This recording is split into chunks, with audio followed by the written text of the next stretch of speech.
বগুড়া জেলা পুলিশে আপনাদেরকে স্বাগতম। প্রিয় সাংবাদিক ভাইরা, আপনারা জানেন বিগত 20 তারিখ মানে 21 তারিখ দিবাগত রাত্রে আমাদের গাবতলী থানার সুকানপুর ইউনিয়নের মমিনহাটা গ্রামে ভিকটিম রীতা রানী মজুমদারের কে গলা কেটে নিজ বাসায় হত্যা করে। এই হত্যাকাণ্ড সংঘটিত হওয়ার পরেই আমাদের যে প্রাইম কাজ, আমরা এটা মানে তাৎক্ষণিকভাবে আমরা এটা রেসপন্স করি। তো এটা আসলে দুইজন হাজব্যান্ড ওয়াইফ এক তার নিজেদের বাসায় নিজেদের বাড়িতে দুইজন দুই রুমে থাকতেন। তো ওয়াইফের ঘরে কেউ একজন রাত্রেবেলা বাসার মধ্যে যেয়ে ওনার ঘরের গোয়াল ঘরে লুকায় ছিল। তো যে আসামি লুকায় ছিল সে তার রাত্রে 12টা থেকে 12টা 10 আনুমানিক এরকম টাইমে ঘরের দরজায় নক করে। তো ওয়াইফ আসলে নিজের যে গরু ছিল বাসায় 5টা গরু, এটাও দেখাশোনা করতো এবং মাঝরাত্রে উঠতো, কারণ তার স্বামী আসলে একটু শারীরিকভাবে অসুস্থতা থাকার কারণে পার্শ্ববর্তী রুমে থাকতেন। তো ওই নক করার পরে তিনি গেটটা খুলে, গেট খোলার পরে টর্চ লাইট দিয়ে দেখে যে বাসায় কেউ নাই, সামনে কাউকে পায় নাই।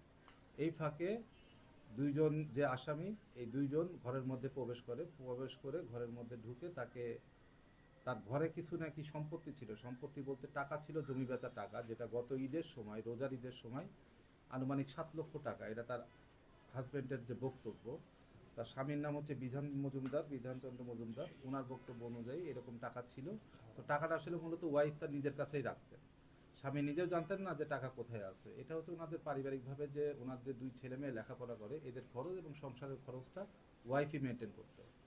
তো এই টাকাটার লোভে পড়েই আসামি দুইজন এই তথ্য পাইছিল যে জমি বিক্রি করার টাকা তাদের বাসায় রিজার্ভ আছে। এটাকে কেন্দ্র করে তারা চাইছিল যে এই টাকাটাকে যাতে আত্মসাৎ করতে পারে। তো সেই জন্য তারা বাসায় গেছিল। যাওয়ার পরে যে আমাদের যে আসামির নাম আনোয়ার, একই গ্রামের, এই সুকানপুর ইউনিয়নের মমিনহাটারই বাড়ি। এই আনোয়ারকে ভিকটিম নিজে চিনে ফেলার পরেই আনোয়ার এটাকে যখন চিনে ফেলছে তখন সে তার নিজের হাতে থাকা হাসুয়া দিয়ে তার গলায় একটা পোঁচ দেয়। তো এর পরিপ্রেক্ষিতে পার্শ্ববর্তী রুম থেকে যখন তার হাজব্যান্ড টের পাইছে, চিৎকার চেঁচামেচি শুনছে, ওয়াইফের চেঁচামেচি শোনার পরে সে একটু সময় নিচ্ছে, অনেক মাঝরাত। তো তারপরে সে আরও 2-3 মিনিট অপেক্ষা করে তারপরে এসে যখন ওয়াইফের রুমে এসে নক করছে, করে দেখে যে ওয়াইফ ফ্লোরে পড়ে আছে, গলা কাটা। উনি ডাক চিৎকার দিলে পার্শ্ববর্তী লোকজন যারা আছে, প্রতিবেশী, তারা এসে তাকে রিকভারি করে। পরবর্তীতে সে মারা যায়। তো আসলে আমরা এটা আমাদের ম্যানুয়াল যে সোর্স এবং আমাদের লোকাল সোর্স সহ আমরা ওই দিন থেকে আমাদের ডিবির টিম, আমাদের থানার টিম সবাই মিলে ওই জায়গাটায় কাজ করছি। আপনারা জানেন মনে হয়, পরের দিন ওই দিন সকালবেলায় আমার হচ্ছে ওই সারিয়াকান্দি থানার আমার ইন্সপেকশন ছিল, বাৎসরিক পরিদর্শন। আমি আসলে যখনই এই ঘটনা শুনছি আমি সকালবেলা ভোরবেলায় রওনা দিয়ে চলে গেছি। তো আমরা ওখানে পিওটিও ভিজিট করে পরবর্তীতে থানাতে বসে আমরা যে ভিকটিমের যে হাজব্যান্ড বিধান মজুমদার, ওনার সাথে অনেকক্ষণ কথা বলি, দীর্ঘক্ষণ কথা বলি, যে আমরা ক্লু উদ্ঘাটন করার জন্যই। ওনাকে জিজ্ঞাসাবাদ করি। ওনার ছেলে আসছিলেন, উনিও বাইরের ছিলেন, বাইরের থেকে আসছে ইঞ্জিনিয়ার।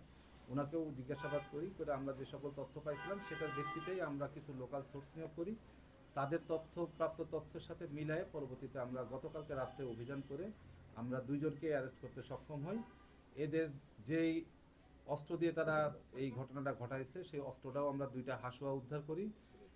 উল্লেখ্য যে এটা তারা প্ল্যান করছে আরো 10 দিন আগে। এরা হচ্ছে দুইজনই হচ্ছে জমির যে ধান টান কাটে, ধান কাটার কাজ করতে যায়। দুজনের সাথে পরিচয় আনোয়ার এবং শাওনের।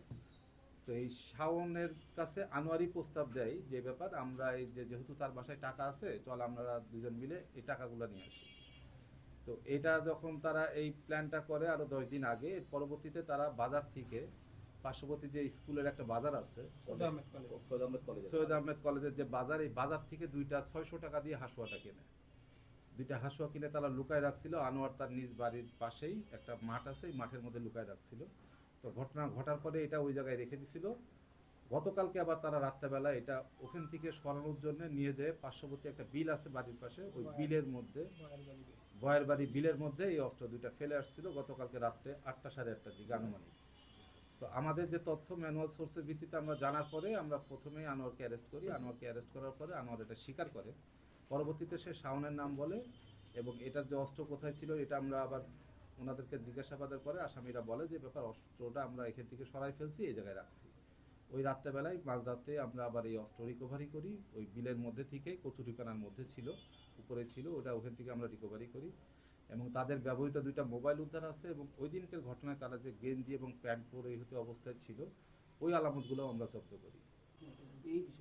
আমাদের প্রথম সাসপেক্ট ছিল হচ্ছে যে যেহেতু গলার পোস্টটা খুব মানে সেনসিটিভ, মানে মনে হচ্ছে যে এক কোপে কিছু জিনিস থাকে না, যে একটা টান দিছে এটাতেই উনি এক্সপায়ার করছে, এবং প্রচুর পরিমাণ ব্লিডিং ছিল। তো আমাদের প্রথম প্রাইম সাসপেক্ট ছিল যে এখানে যারা ভবঘুরে আছে কিংবা যারা ওই মানে লোকাল একেবারে সিসকে টাইপের কিছু লোকজন আছে, এদেরকে আমরা প্রাইম টার্গেট করছিলাম যে এরা পাওয়া যায় কিনা। কিন্তু আসলে আমরা একটু কনফিউজ হয়ে গেছিলাম মাঝ পর্যায়ে, কারণ ওনাদের হাজবেন্ডের যে বক্তব্য ছিল উনি আসলে বুঝতে পারে নাই শব্দটা হয়েছে। উনি যদি প্রাথমিক রেসপন্সটা করতো তাহলে হয়তো বা আমরা কাউকে না কাউকে পেয়ে যেতাম আগে আগে।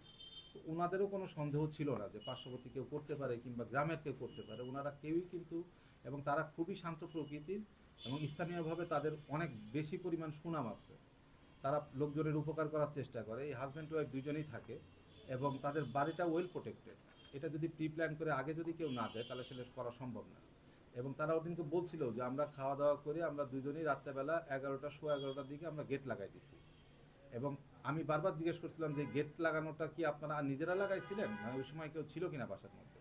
তারা তো আমাদেরকে বলছিল যে না, ওই সময় বাসায় তো কেউ ছিল না, আমরা তো অলরেডি গেট টেট লাগাই দিয়ে শুয়ে পড়ছি। আসলে তারা রাত্রেবেলা 8টা থেকে 8:30টার মধ্যে ওই বাসায় ঢুকে গেছে, ঢুকে ঘরের গোয়াল ঘরের মধ্যে ছিল। ওনাদের 5টা রুমের মধ্যে একটা রুমের মধ্যে গরুর খাবার টাবার রাখে, ওই রুমের মধ্যে তারা আগে ঢুকেছিল রাত্রেবেলা।